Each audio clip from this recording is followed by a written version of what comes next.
Good evening, ladies and gentlemen. Welcome to this evening's live stream presentation here on the Tattooed Historians Facebook and YouTube channels. This evening's presentation is Project 44, Digital Mapping the Western Front of the Second World War. And tonight I'm joined by my friends Nathan Kehler and Drew Hannen. Thank you, gents, for being on here. I really do appreciate it. Yeah, thanks a lot for having us. Absolutely. Nathan is the co-founder of Project 44. He's helped change how the public views the history of the Second World War. Building innovative story and web maps, he combines history and geography into a meaningful user experience. A veteran of the Canadian Army, Nathan has served on the front lines of Afghanistan and knows the importance of Canada's military history. He now honors the memory of thousands of Canadians who served their country by sharing their story through Project 44. Drew co-founded the project because he had questions about where both of his grandfathers who served in the Second World War fought. Drew envisioned a resource where others who had similar questions could trace the footsteps of their veterans. Through the creation of Project 44, Drew has been able to create a digital commemoration experience where others could explore the lives of those that came before. And I really am glad to have both of you on this evening, especially this week, since it is the anniversary of the Normandy invasion and the beginning of the Normandy campaign. And obviously wanted to give a special shout out to my Canadian friends to the north. So again, thanks guys for being on here. And Nathan, I'd like to start with you, if I can. Where did this all begin for you about, learning about the past and wanting to do something for commemoration? Yeah, it's a great question. I don't know. I think it's sort of one of those things that just is building up your entire life. I grew up on an army base out in BC. Both my parents were in the military. As a young kid, when you had reading in school, I used to sit there and read the Atlas. I was just that nerd who would sit there and flip through pages. So I was into military history. I loved geography. I joined the army. I was an armored reconnaissance soldier, so I had that military aspect of things. And then I switched and became a geographer in the Army, so making maps. So I've just sort of always been building up towards history and geography. And then when I got out, I merged those together with Drew, and we had this great idea, this grand idea, and we came up with Project 44. That's awesome. Drew, where did it all start for you, my friend?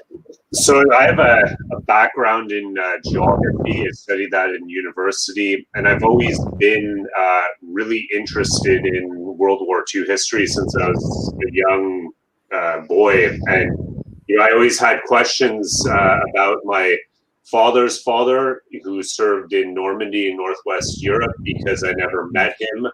And I always wanted to know what he did, where he was. So, when Nathan and I connected, we connected over a fondness for military maps, right? Because we're both GIS guys. And when we both saw the quality of maps that were made in the Second World War, we sort of were taken a step back and said, holy man, this is like, these guys were doing all of this stuff by hand. And it really sort of catalyzed into something that if we can bring this appreciation digital, then maybe we can show people how much work went into doing, making maps of the Second World War, and how much information could be lifted from old maps and brought onto the internet. How have we changed digitally with mapping and stuff within the last decade? I've seen this just surge, if you will, in mapping and the quality we can do of the work we can do. How has that transpired over the last 5 to 10 years from what your experience has been in a digital format? Either one of you. Yeah, great question. I would say things are getting easier to do. They're more automated. So it's you can do a lot more. But there's always a trade-off, right? Maybe a bit of a quality trade-off when things can be done super fast, that there could be errors or whatnot. But what I'm really happy with is that maps are becoming easier to make for, you don't have to have a master's degree in GIS to make a map anymore. And I think that's great. It's sort of like YouTube. It's accessible to anybody now, and I think that's great. We use tools like Mapbox, which makes it really easy to make a map. And I think, that's so important for answering lots of questions, because everything always centers around where things happen, right? Like especially Second World War, where did something happen? D-Day happened in Normandy, right? So it's great to see. Yeah, like I started GIS work. My mentor was a professor of geography at McGill in Montreal, and he had sort of pioneered the technique of collecting traditional knowledge from First Nations people, and all of that information was drawn on a 1 to 250 topo sheet of hunting grounds or travel routes. And he sort of envisioned with GIS a way to store all of this information. And really in the past couple of years, like, people are thinking more sort of data driven thoughts, and when you start to sort of see maps as a form of data, it really sort of makes you think like, okay, well, I can categorize this into a line, or I can categorize this into a point, or I can categorize this into an area. And that's where I guess Nathan and I really sort of thought that, like, oh, if we were able to locate the location of a battalion headquarters at the end of the day, then maybe we can just drop a pin, and we do that 100 times over for every single unit. And then you've got the whole Canadian 3rd Infantry Division, and then 2nd Infantry Division, and then so on and so forth, right? So it starts small, and then you get a method that you can replicate. And that's what's really, I guess in the past 10 years has been, the way I see things in terms of maps is like, okay, let's translate this into computer information, and then let's replicate it, and then make it go bigger, scale it. Mm-hmm. So for anyone who maybe old school and didn't get the training back in the day, or someone who hasn't been exposed to this yet, what is GIS? It's a kind of a broad question, I know. GIS is a nerdy technical term for Geographical Information System, right? This is something that's been around, I don't know, since the 70s or so, when computers came around. But all it is basically digital mapping, right? So it's how you map things. There's a really technical side of things, which Drew and I do with fancy programs like ArcGIS. But you can make it really simple. You can use Google. Google Maps has a great suite of tools that you can use to make story maps or regular maps. You can sign up to Mapbox, which is a bit more complicated, but it's not too crazy. You can do it by hand with, if you're comfortable with JavaScript, you can make a map with JavaScript and some HTML. Lots of great tools out there. Yeah, somebody once told, like, every time a GIS person gets put on the spot saying, like, what is GIS? That question is so easily answered inside our heads because we're so used to it. But somebody said once, like, oh yeah, everything, the world has been mapped completely, but the amount of things that you could map is unlimited, right? So GIS helps you map things that haven't been mapped, right? And we're not talking geography or topography. We're talking, like I said, data, locations of particular units, or whether it be like a migration route for a bird. That's all information that you're trying to harness and put on a map, right? And you need GIS to do that. Yeah, I would say quickly on that, though, like, GIS is not just about a map. Like, a map could be just a simple base map, but it's also a type of data, right? You have a whole bunch of data, and you might have dates, you might have names, different fields, but at the end of the day, it has a geographical location, right? A latitude and a longitude, and that allows you to plot it on a map.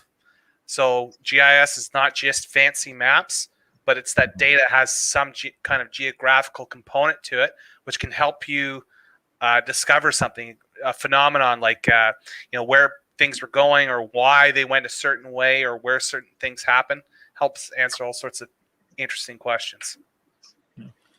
With the whole process, beginning the process of doing these amazing maps that you all do, what are your research methods? Where do you go to find the information? How do you locate the information? Yeah, I mean, that's certainly different for every project. So I guess, when it comes to Project 44, you could break it down to 3 different projects. We've had the first one, mapping out Normandy. Then we had the second one, which is mapping from Normandy to the end of the war. And now we're on the Italian campaign. That first one, we were lucky enough that Wilfrid Laurier University, the what's that place called, Drew? Lloyd Reed's Map Library. No, not that place, for the War Diaries. Sorry. Oh, Laurier Center for Military Studies, or just Armament Studies. Yeah, so sort of, like Dr. Terry Kopp, he had been there, and Dr. Mike Bechtold. Anyways, they had scanned a lot of war diaries already, and they were all online freely. So that really helped our project a lot. We're able to map out the entire Normandy campaign for the most part. For the second part of our project, we contacted the LAC, or Library Archives Canada, which is Canada's national archives. We said, hey, we want to come in there. We want to scan, 10,000 war diaries, 10,000 pages of war diaries. They said, whoa, hold on. So we weren't really sure what was going to happen. But they actually turned around and came back to us and said, hey, we've seen what you're doing with your project. We really like what you do. And this is also one of the most popular archives in our archive, like our most popular set of documents. We're going to scan all of them for you. And they did. Wow. We're talking over 100,000 documents.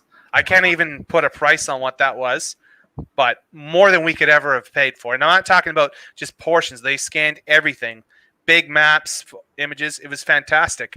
Wow. So that really helped us out with the project. And then our third project, the Italian campaign, which we're working on right now, that was another completely different scenario.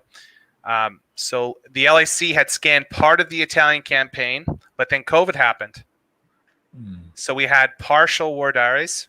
So thankfully, between a break between COVID quarantines, Drew and I went and we scanned the rest of the war diaries. So thankfully, we have everything. So yeah, Nathan and I are pretty resourceful when it comes to finding these war diaries. There's a lot of stones you got to unturn, but for the most part, Nathan was talking about the LAC scanning all these documents for us, but they scanned them because they wanted a collection also to put online, right? To show that what they're doing is valuable at the LAC, right? So what better way to show, we're doing something that's really making this history more accessible than by scanning it and putting it online.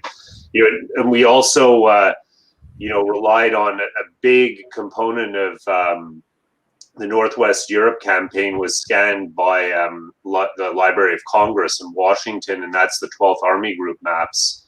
Every single day from DDay to D365 or something like that, a year after DDay, General Omar Bradley had maps made that showed divisional assets, corps, army, and army groups, right? So he can get a quick snapshot of, where divisions are, the boundaries in between corps, and that was huge, right? But that was a huge amount of work, and Nathan and I, from that point, were really able to just hop in and start mapping.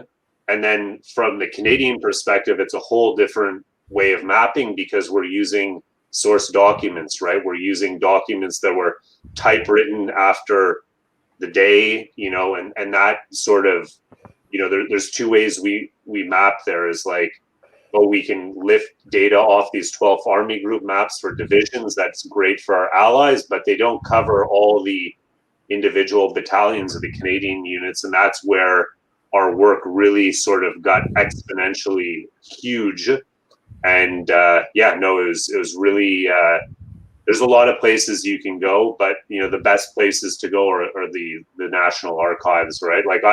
I went to NARA in 2018, and I was really piqued my interest. This was before Nathan and I met, but I saw sort of defense overprint traces from the 82nd Airborne of their drops in Normandy, and I was like, man, there's so many details here, and this is all folded up in a box that has a number that only, you know, you'll find out if you pull this particular, you know, box out, right? You're never going to see it if you go looking for a map, right? Because it hasn't been cataloged properly at the archival level. I think there's a really also interesting aspect of bringing this stuff online. So the Library and Archives has been very good with us, and they put all this stuff online. You know, the United States has some great stuff with NARA and Library of Congress online and free. But if you look across the water to the United Kingdom, things are a bit more closed up. They're not free. They're often very expensive. So I think that the Canadian and the American models is very good to have this stuff free and online, and just the amount of stuff that it generates. Having this stuff online and free and accessible, no paywalls, has allowed Drew and I to make this entire project. This is our living. This is what we do because this stuff is there. And think of all the other things it can do. It can stimulate research for students at universities or somebody to write a book. You know, unexploded ordnance research in Europe for where all these bombs are not detonated. These are all the types of things that can happen from having these resources online and available. So I think there's a lot of output that happens because of this, and it's really good stuff. Yeah, and it's you know, sort of as Nathan said, you know, like it catalyzes almost like economic output, right? It provides 100%. It does for sure. It provides you know, historians with a chance to see this stuff without having to fly to Washington or fly to Ottawa. Right. And it really, you know, we're just talking digital documents, but, you know, it really, yeah, no, it would be so nice if they just had the same mentality in the UK, because in the UK, people will digitize a lot of stuff and they will hoard it, and they will sort of not do anything with it.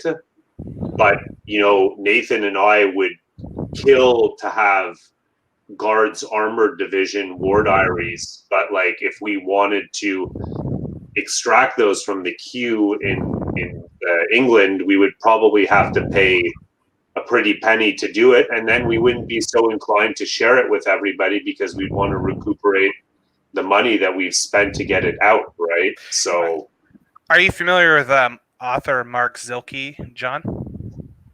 Yes. Yeah. So I like to use Mark as an example. You know, he's one of Canada's great, you know, historians. Done a ton of great books with his battle series.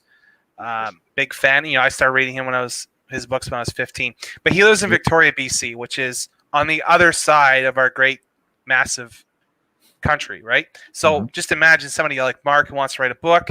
How does he do any of this? Well, he has to pay a researcher, or he has to fly, you know, and he has to go there and spend a couple days trying to find this stuff. And then if he needs copies, 25 cents a copy, so it really adds up. So I'm hoping the stuff that Drew and I have done will allow people like Mark to spend more time focusing on research specifically, because he can download the stuff and writing books, and less on having to go through boxes and boxes finding this kind of stuff. So, you know, and just, you know, Mark Zilke, for Project 45, Nathan and I were trying to track down the elusive Royal 22nd Regiment, and Mark Zilke was really nice to provide us a copy with the war diaries for March to May 1945. You know, and like, but he himself had gone out and paid a private researcher to go to the LAC, scan this stuff, and, you know, he was sharing this information with us because he saw the merit in the project. But, you know, it's really, you know, that doesn't happen often, right? You know, like, it's just like, you know, you could put a post out there saying, hey, I'm looking for a particular unit. I'm working for Project 44. And somebody's going to want to support it because they want to see that information online. You know, we tried to contact the Regimental Museum, but they were a little bit, you know, dodgy on releasing documents. But at the end of the day, like, Nathan and I can pull these documents from the archives in Ottawa, no restrictions.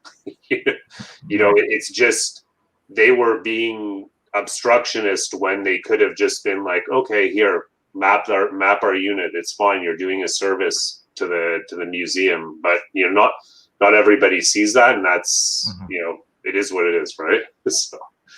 Yeah, the accessibility thing has been huge for a lot of projects to get off the ground and to continue, such as yours. And it seems like it's almost like building a sky, a high-rise building where, it's that first time you see that document has finally been digitized, and it's like, okay, we can produce the next level from this, and we can go up to the next level after that. And in this case, it's almost like you're going the other direction, where it's like you can get the macro and then go into the micro with unit level stuff, which is why Project 44 and others who are doing some great stuff, I think, are such a beneficial thing. As you said, Nathan, you can go into unexploded ordnance, you can go down to the most narrow niche concept and pull it from mapping projects such as yours. And just sort of talking about that skyscraper metaphor, it's like we would have never got the first update of the project, the Normandy campaign, done if Laurier hadn't scanned that stuff, because Nathan and I were, Nathan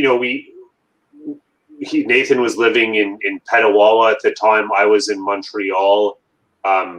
We wouldn't have been able to put it together logistically to scan all that stuff, but that initial effort by Laurier Center for Military Studies, Disarmament, not sure exactly the name, but it's a very long acronym. But they sort of provided us with the seed concept. Another one is McMaster University, Lloyd Reed's map library. They have massive library. Yeah, they have all the GS 100K topo sheets, which have the grid, which is not used today, that they used in World War II. And all of this stuff was scanned very high resolution by a fellow named Gord Beck, who's recently retired. But he had a vision of, okay, if I scan this stuff, I'm going to put it up online for free. People around the world can see these collection of old maps, and at least he'll become a sort of reference for, future research, right? And that's what, we have the topo maps, we have the war diaries, now we're ready to go. Like that was really the first step. And also the Library of Congress maps, the 12th Army Group, which are all online for free. So yeah, that's just talking about economic catalyzers and stuff. Right. Those three things really sort of got the momentum going for us in the beginning. Yeah, it's slowly making it easier to be a historian. Where we don't, like you say, since I can't travel to Ottawa right now, I can pull up documents which I would need because it's been digitized, or something that Laurier has done, or McMaster. It's easier for us to do that now than ever, and it's only going to get better with that. Drew, I would love for you to share your screen here so we can pull up Project 44 and showcase that to the audience. I also want to thank the audience. We have viewers from California all the way to Halifax. So thank you so much for being on. We really do appreciate that. Drew is sharing his screen now. Drew, you want to let us know what we're looking at? So we are looking at DDay right now. So this is information, all the divisional markers from the German perspective. Like I said, lifted off the 12th Army Group. You can see the Ranger battalions here storming Pointe du Hoc. And then over here, you can start to see, this is 3rd Canadian Infantry Division, right? And this is at last light on D-Day, D-Day, right? And you can almost imagine that if we had information from the 5th Ranger Battalion, we would be able to place them better on the map. But on the 12th Army Group, they're placed hugging the shore, literally, because they're fighting up Pointe du Hoc, right? So yeah, and a nice thing also about Project 44 is we have this massive library of war diaries that we OCR'd, and then our volunteers, who are amazing, had about roughly 40 volunteers that have helped us since the beginning, and they went through and they they proofed all of the information, or all the characters that was not didn't come out clear in the OCR, and now you can read the accounts of every single battalion for that day, right? So you can click on an armored unit, you can click on a sapper unit, you can click on an artillery unit, and this is huge, right? So it's great to be able to read all this information, at the same time be able to zoom in and see exactly where the Regina rifles were, right? So we have almost, I want to say, over 7,000 pages of text that's been proofed by our volunteers, and close to 7 million words, right? So it's a huge component of the project, and it's also the information that I think people want to read if they're trying to track down a grandfather, a great grandfather, an uncle, a cousin, right? They're going to want to know what happened to them, right? So and also as you can see, the project has a timeline at the bottom, so you can scroll through to see what D+1 looked like, right? So you can see how far the Canadians pushed on the second day of D-Day, right? And then you can see also more infantry divisions landing, right? So it's really, we're starting to see the invasion of mainland Europe, right? So and all this time you can go in and click on whatever unit you want Canadian wise, right? So it's really a powerful tool that helps us sort of track the day-to-day movements of Canadians in Normandy, right? And day one objective for the Canadians and the Brits was to take Caen. That obviously didn't happen, but you need to look also that the Caen to Bayeux area was sort of mostly secured by a few days after D-Day, but you can see all these roads heading west from Caen that go to towns like Saint-Lô or Coumont. These are areas that the Germans needed to hold to make sure that if the Canadians took Caen or the Brits took Caen, they would lose that ability to reinforce their units fighting in the US sector, right? So you can really start to see that these battles evolve on the western outskirts of Caen, right? I hope that provides a good explanation of the first few days of D-Day. Yeah, that's fantastic, because we're around the anniversary, and you can literally go to today in 1944 and see the route, and then check back in tomorrow and see how it's changed, and you can know to the to the 24-hour period what's going on, who is landing, reinforcing, what's the sectors look like, because you can literally see the lines moving to the interior, which is fantastic. And we have a couple people who said that, such as Alan, these maps you're talking about help me track my father's war trail, which you guys hear a lot. That this is. Well, I want to say that I always really appreciate hearing that. I think that's really important. This is to help provide answers, and I never tire of hearing that. For sure. Yeah, and so just a shout out to Alan. Alan has been volunteer with us since Project 45, and he's helping us work on Italian war diaries right now. So I really appreciate that comment, Alan. Thanks a lot. And Alan's father was a medic in the Second World War, so there's a lot of interesting stories on from the medical point of view, right? It's something I often say.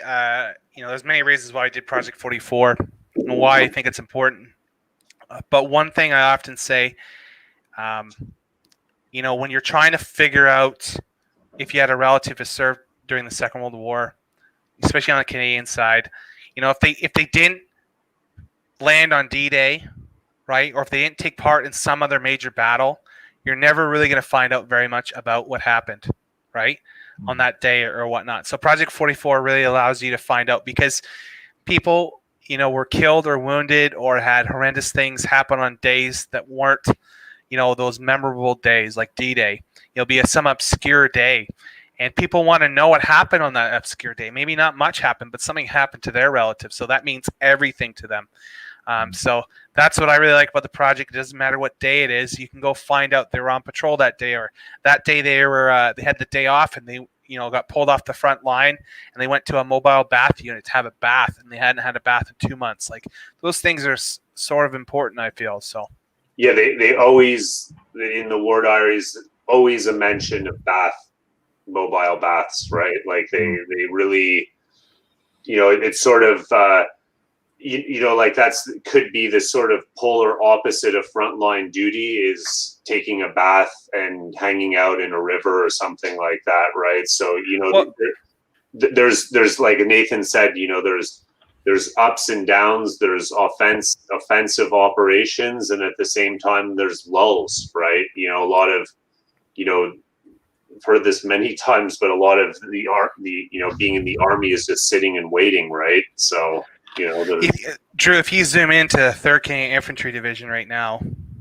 right? So the 3rd Canadian Infantry Division was the assault division for Canada, landed at Juno Beach, and they were expected to take Caen on the first day. It didn't really happen. Caen wasn't taken for almost another month and a half. So what ends up happening is 3rd Canadian Infantry Division is on the front line for almost 2 months continuously.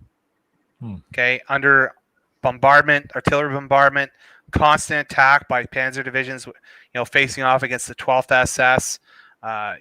Most of the Tiger, in fact, pretty much all the Tiger units were in the Caen sector because that was so vitally important. But Drew, if you go through the next couple of days, you'll see that they're there until August. It's not until August, when more divisions arrive, that they finally get a break, right? So 2 months of not having a hot shower, not being off the front line, not being under constant artillery fire. And that's a very long time. Mm-hmm. Yeah. And it's, as Nathan said, 2 months on the front line is a long period. We've also, in doing this project, we've attracted people who sort of think similarly in terms of geography and history.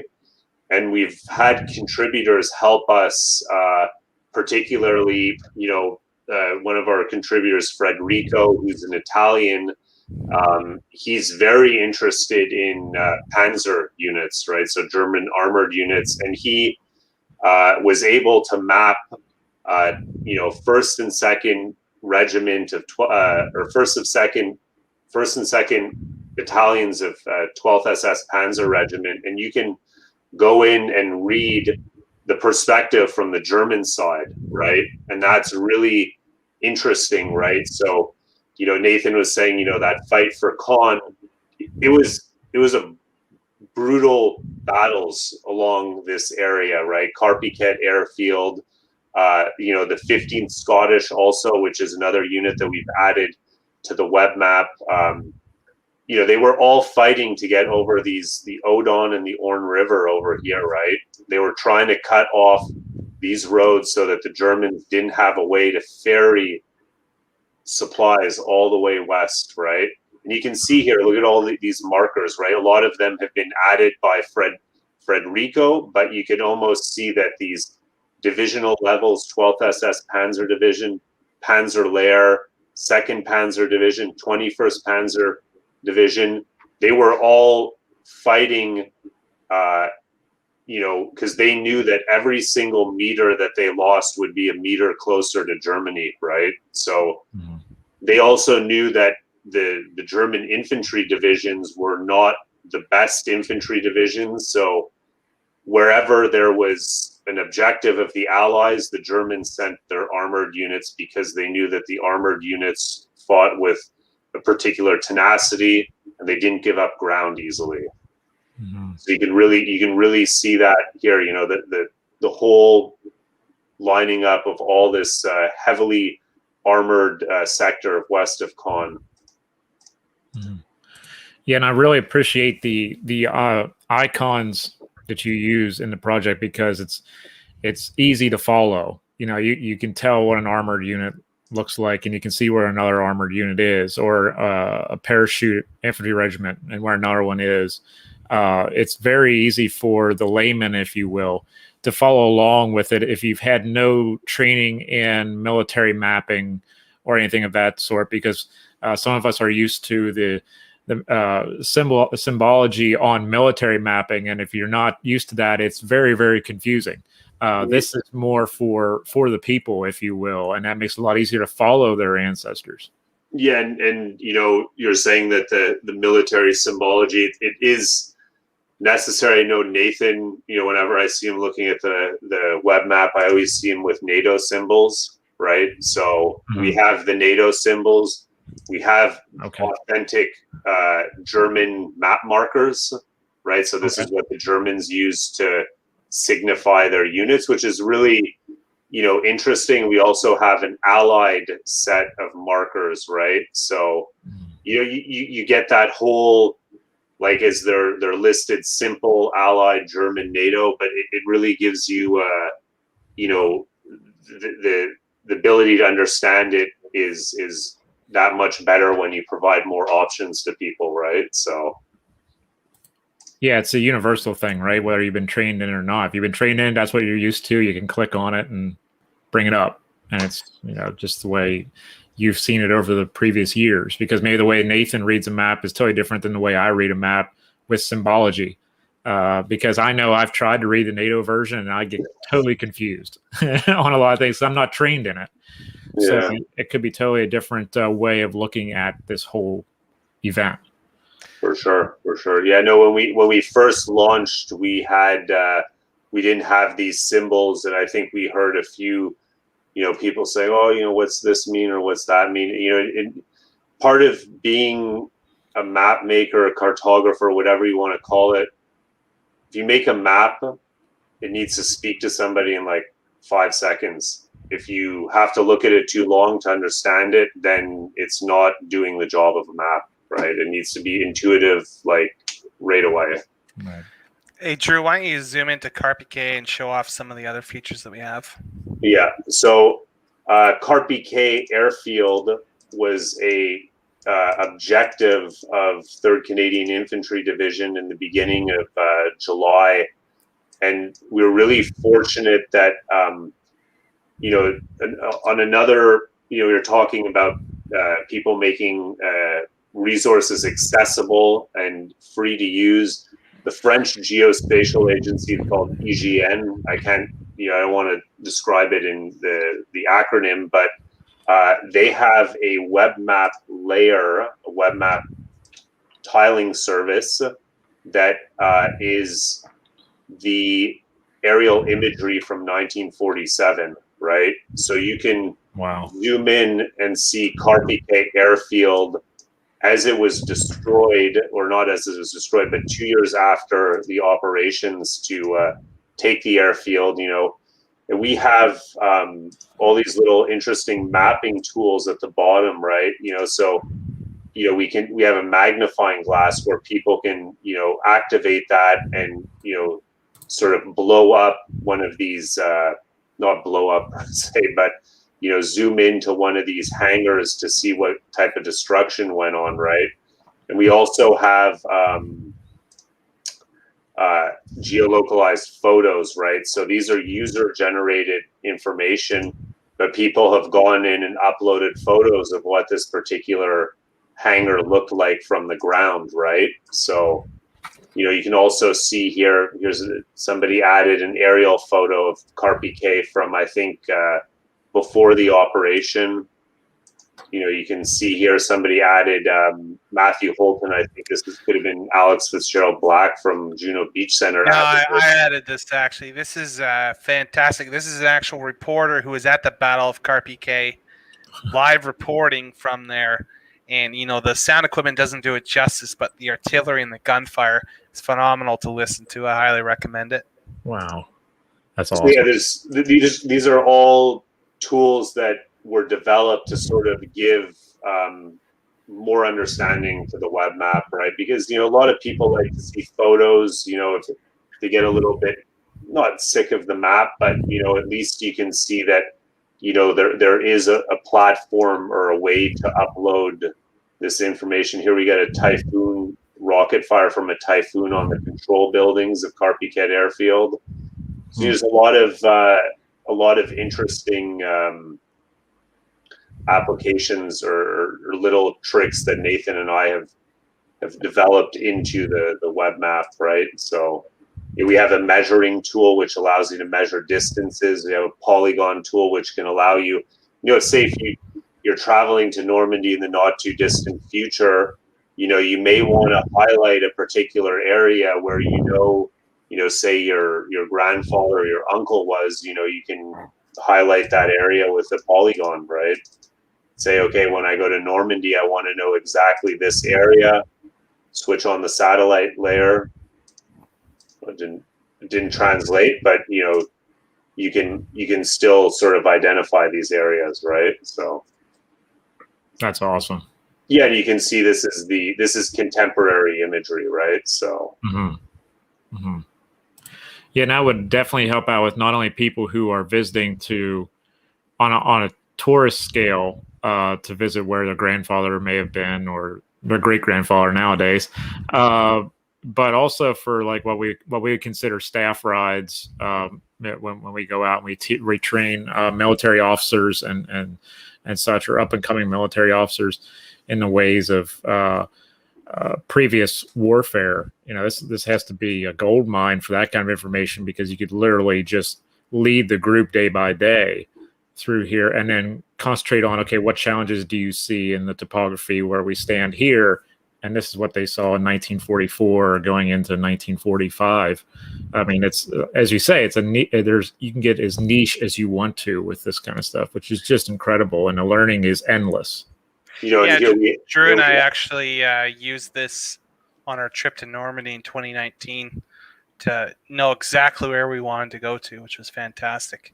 Nathan and I, as we were talking about, Nathan printed out, because Nathan has a nice big printer in the background. You can probably see it, but we printed out a 1 to 100,000 K topo sheet of Con Falaise, and on the 75th anniversary, there was this thing called DAX over Normandy, and there's like 25, what are they, C-17s, Nathan, or something? Or no, the C-47 Dakota. Yeah, C-47 Dakotas. And they dropped paratroopers in this area right here where the 6th Airborne landed on the night of D-Day. Nathan and I were looking, we're at our hotel, in the airborne sector of Normandy, and we're like, we don't want to go where everybody's watching these planes come in and drop the parachutes. Right. If we were Germans, where would we scope out a spot to say, like, put our 20 millimeters on this landing zone? We found an area on the map. We were able to drive there and sit in a farmer's field and have a perfect view of the whole landing zone of all these Dakotas flying over, dropping, and we were like, 2 kilometers away from them, and I had my binoculars out, and it was amazing. But you wouldn't have been able to do that with the satellite map, right? Like you sort of, okay, we know they're going to be landing in and around here, so if we go to, like, say, this farmer's field, there's a little bit of elevation, we can see it from here, right? So yeah, no, it's amazing to be able to travel using this. Oh yeah, it's amazing resource. How are you going? How do you wish to add to this particular map module going forward? What are some other things you'd like to add to it in the future, if anything? Yeah, so we're definitely looking for collaborators to help us map out more units. We're coming up with a model. One of the things we're doing is we have a Patreon. We haven't even really launched yet. We already have like 5 subscribers who've just kind of found it. But we want to have the ability for people to vote on what units we're going to map next. We've already added, Drew's done a great job. He's already added 15th Scottish Division, which is a United Kingdom division, plus all their battalions and brigades. We have a friend in Europe who's helped us map out some American regiments. And then we have our friend from Italy, Federico, who's done some German units. But we're going to allow the ability to help for people to vote and help us figure out what we're going to map next. Because I could see us mapping out every unit that we can ever find a war diary for sure. We want to have that kind of, granular sort of look at things. We already have one of our volunteers working on redoing the data for Operation Market Garden because, obviously that's very popular. People, love that battle, captures everybody's imagination. So. Mm-hmm.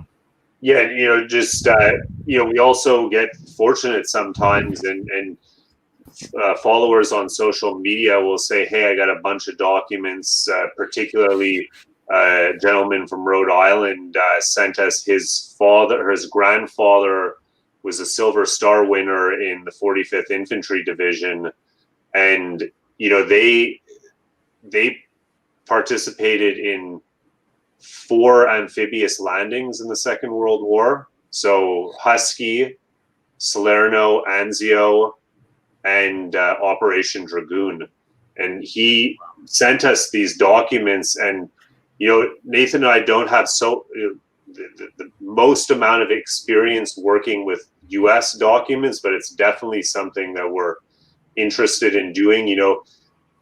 I think we're sort of spoiled being a Commonwealth country, Canada, because the Brits were very good at standardizing paperwork across all of their armies. Mm-hmm. So information is easily recorded and it makes sense. But then when you go into the U.S. military, U.S. Army structure, it's a little bit of a learning curve. And if we ask the right questions to people who have documents, I'm sure they could produce some similar documents. Like, I was just sharing on Discord, the month of October 1943 for, 157th Infantry Regiment, which was part of 45th Infantry Division. And this was a day-by-day transcription of the events with coordinates, so everything you would need to do to map, and that's going to be one of the units that's definitely going to be popping up on Patreon that people are going to have a chance to vote on because, they recently made a Netflix short TV show about the 45th Infantry Division. I saw it. I thought it was pretty interesting. It's like a half real life, half animation. Oh, yeah. So, it was cool to see that. So. I'm gonna try share my screen here. Hopefully Sure. It works. You want me to show Jima? In a minute, I want to share this. This is some of the stuff that we're looking at doing because I know you obviously have a lot of followers in the United States. Our project is Canadian centric because we're from Canada. That's where it came from. But we really want to branch out to other campaigns, and this is This is one of like thousands of amazing documents that we have that we're going to use to try and map out these campaigns. This is the 82nd Airborne Division in Market Garden. I just love this map. The colors on it are brilliant. There's all these little annotations talking about where different units were and what they were doing. So when I talk about what the future holds for us, this is what it holds. Doing stuff like this, and we're going to allow our users to help influence and be part of the process. What do you want to see next? You want to see the Market Garden campaign? You want to see Anzio mapped out? You want to see Operation Dragoon mapped out? Those are the types of things that we want to do. And these maps bring back a lot of memories for me because when I did my archival work, it was in the Army archives, and we ran across these maps all the time in certain collections, and there were even maps that was in the map collection that I didn't even get a chance to go through because it wasn't part of my scope. So who knows what's in there? and it's literally an hour away from me. So that tells you that there's a gold mine waiting in a place like that, and perhaps some of our watchers know of places like that as well, where they're within an hour or maybe 2 hours of a place, and they know that certain holdings are there that haven't even been digitized yet, which are map based or diary based in this case, and would be a great asset. Well, I mean, the veterans of the 82nd Airborne Division, they made this so that their story could be remembered, right? The sacrifices, the hardships they went through. I wish that on my own tour we had something like this. We don't. I don't know what will happen with the history of, my time in Afghanistan. But this kind of stuff is literally a gold mine. This has everything on it. Fantastic document to look at. And is certainly going to allow us to map out the history of the 82nd Airborne. I am very excited to do something like this. So, one of our colleagues, is works at a archive, military archive in Virginia, and he was telling me that when he got hired, said the archivist that hired him said, "Oh, you're going to work with maps? That's great. I hate maps." so like, you need to think that maps, especially from back in the day before computers, some of them are huge. They're unruly. They're difficult to manipulate, right? So you got to think that if you're as Nathan's always said there, like every single military operation, where does it start? It starts with a map, right? So, it's such a huge part of the story, but it's a part of the story that gets pushed back when, many books are written about the events, but you can't put a, 4 by 6 foot map of the,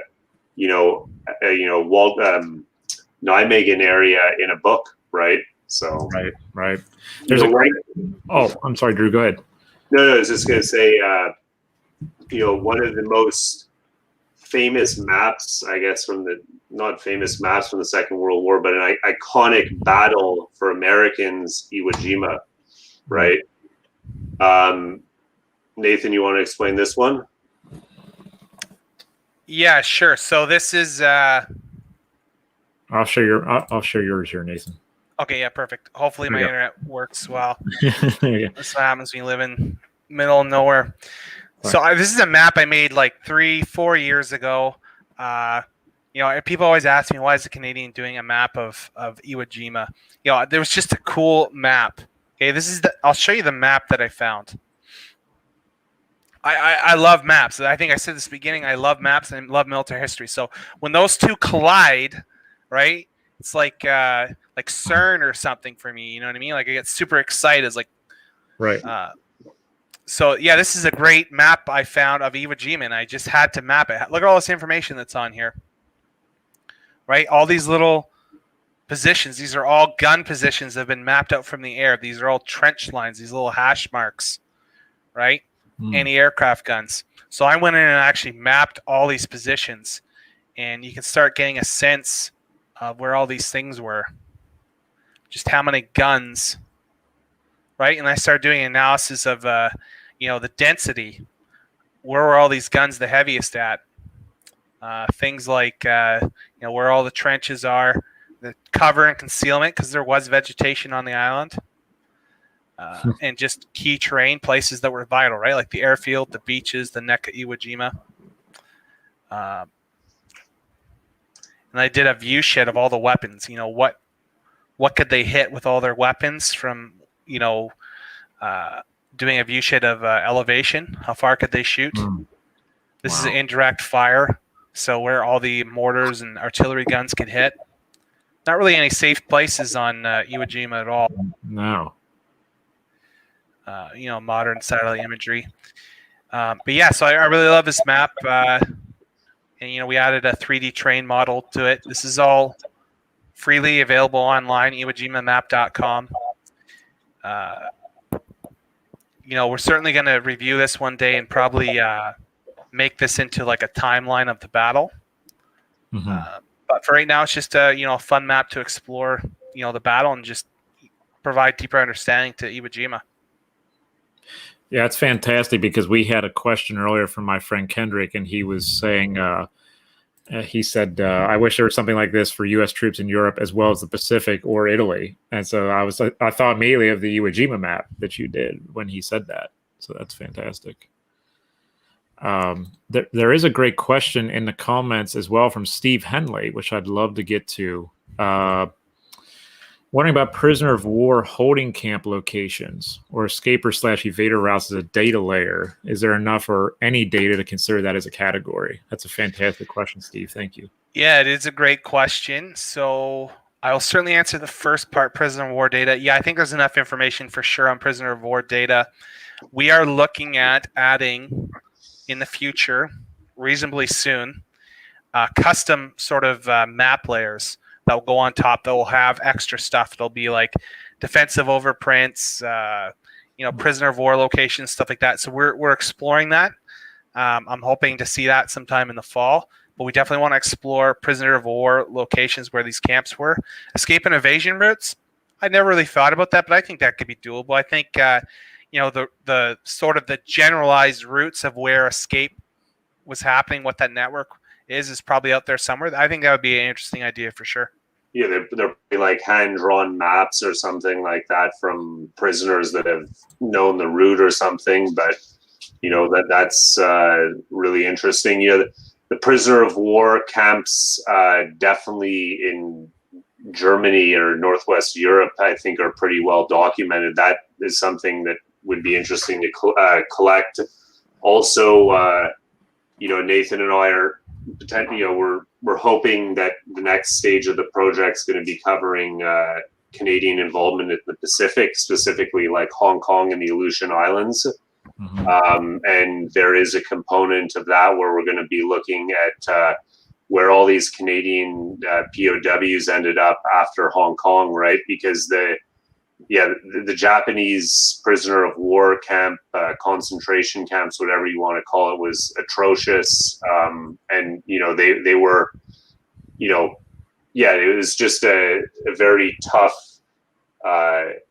thing to map, because a lot of the times that for instance, one of my colleagues from First Nations mapping, his father was a Dutch soldier in the Dutch East Indies, and he got they capitulated, right? And he spent 4 years in a Japanese prisoner of war camp system, and he actually made it to the Death Railroad, and he was building the Death Railroad with other Dutch and American and Brits who had been surrendered at Singapore or Kuala Lumpur or something like that. But he had a journal of like every single kilometer where they stopped along that route, right, of the Death Railroad. And I mapped it out a few years ago, and at the end of the war, he ended up digging coal about an hour south of Hiroshima. And he remembers leaving the coal mine and seeing the mushroom cloud on the horizon from Hiroshima.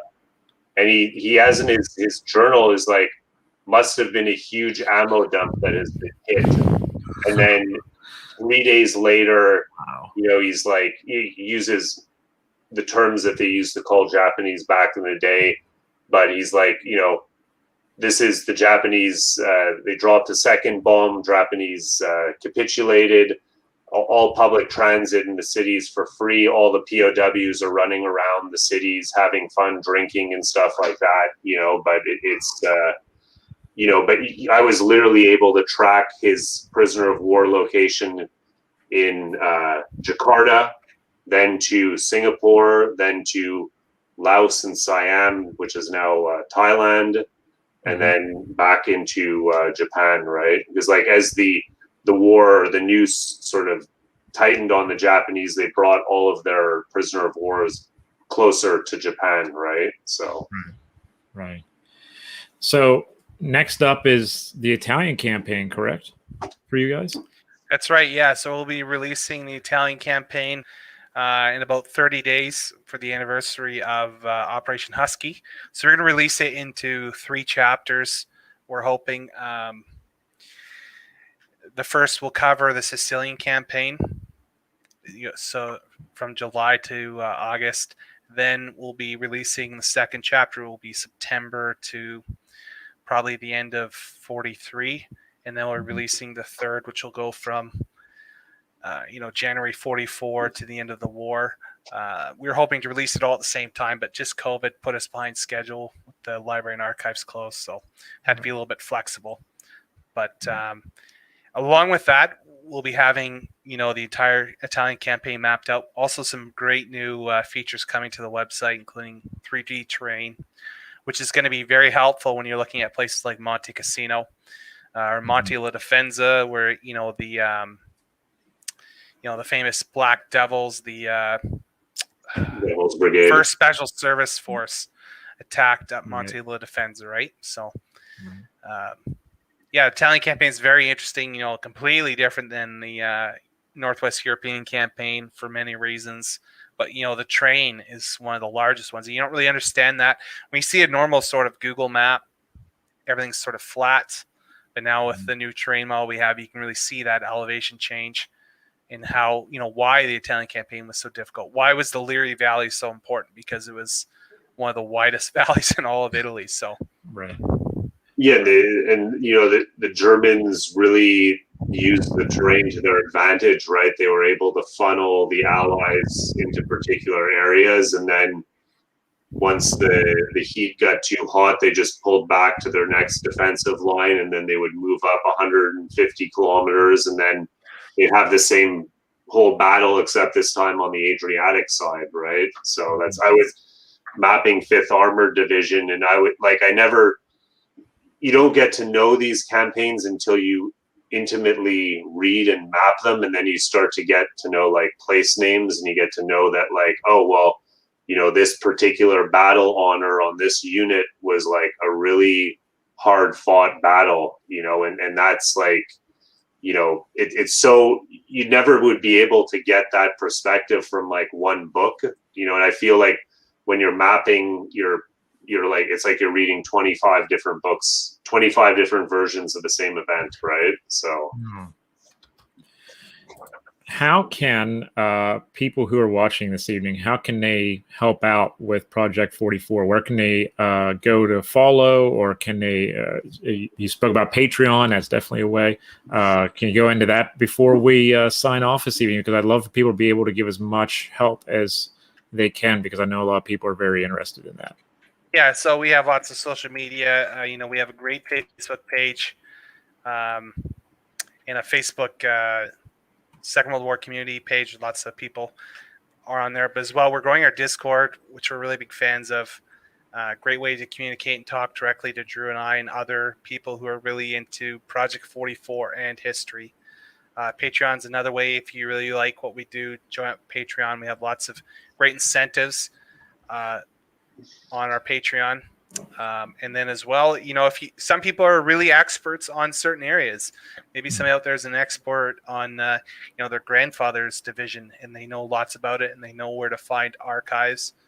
We love to hear from people like that as well, because this project is all about collaboration and people who are just genuinely excited about. We don't have any like PhD and graduate students doing some high level research. This is all grassroots people coming out and helping us out, and that's what we like. So very visceral. You get to get your fingers in the dirt and just work in the garden with us here. So and that's super important, is just being able to turn people on to the fact that this information is not so inaccessible. It's just a question of knowing what to look for and where to look for it. And Nathan and I can definitely mentor people into helping put their grandfather's unit on the map, right? So that's like Nathan and I said, we're Canadian centric, but it's really I'd really love to add as many units as possible, because the more units we add, the more this map gets accurate, the more perspectives you can read, right? And that's the important thing. Like I made a post on Discord this morning about, Nathan was talking about working on Market Garden. All of the markers that we had lifted off 12th Army Group situation maps had placed 1st Airborne Division south of Arnhem, but I was able to locate 1st Airborne Division's war diaries for that month. I was able to drop them like to a T where they were, and I was able. The second place that they moved their headquarters to is actually the Airborne Museum in Arnhem now, right? So you can turn off the layer and see, oh well, that's why this place is the museum, because they spent 6 days repelling, counterattacks here. Mm-hmm. That's awesome. That's awesome. I've placed the website up in the chat. I will see if I can copy the Discord link as well into the chat, because I know you want to. There we go. I know we want to get that growing as well. That's in the chat for the Discord link, and I just hopped on the Discord today, so I'm a newcomer. So everyone else wants to join in, come on in, and we'll be able to share stories and hear stories and stuff like that.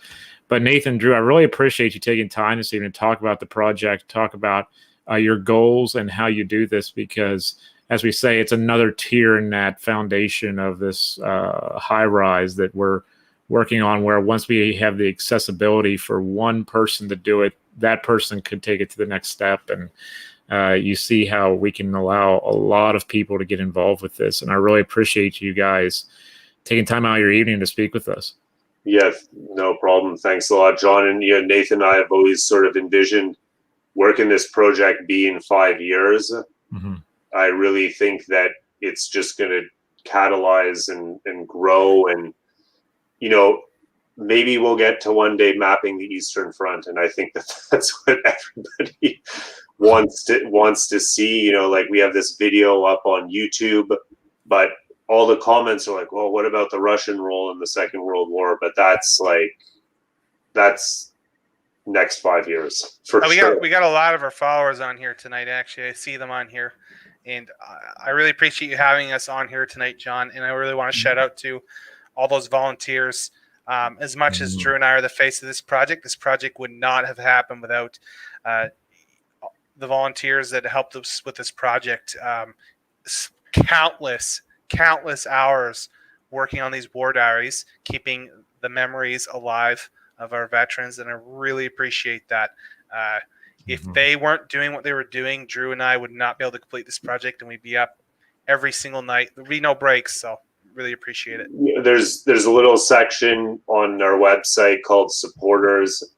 All volunteers can submit somebody who has inspired them to do this type of volunteer work, and for the 9 out of 10 people, they can say, okay, my uncle inspired me to want to continue to remember till this day, and you can see all their photos on the supporters page. But there's so many people that feel strongly about this that you just got to be able to find a way to contribute.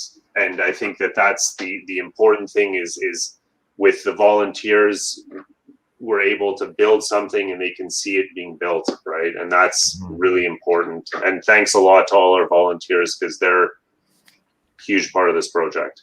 Huge. Yeah, thank you both for thanking the volunteers, because a lot of people forget that. They're like, oh, and I know you guys appreciate it, because this is a lot of work and a lot of reading diaries that sometimes are illegible if they haven't been transcribed, and figuring out positions through that and everything like that. I know that you both and appreciate the entire team, and that's another reason why I wanted both of you on here, because you're true to form in that way, and I appreciate that. And because I've been the unpaid interns on the other side of the equation, where it's like you're dealing with trying to figure out what these documents say and trying to create some cool stuff out of it. And I understand sometimes the volunteers don't get their just due either. And I really appreciate you guys shouting them out. as well.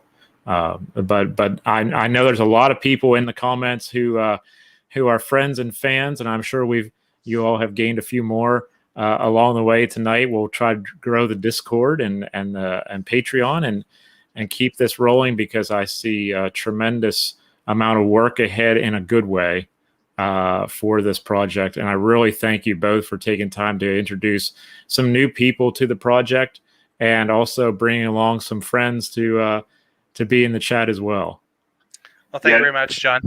Yeah, just thanks a lot. I just saw Joanne, Frank Egan, all these huge volunteers. They're all a huge role in the project. Really appreciate it. And, they're a huge motivator to want to continue to create similar projects. Mm-hmm. Yeah, we all feed off of those types of followers and friends and volunteers. We all feed off that, and that energizes us, right, to keep on going. For sure, 100%. Yeah. All right. Thank you, everyone, for being here in the chat, and whether you've been on Facebook or YouTube. Thank you so much for being here this evening. We really do appreciate it. Please be safe. We'll speak with you all very, very soon. Take care. Thanks a lot, everybody.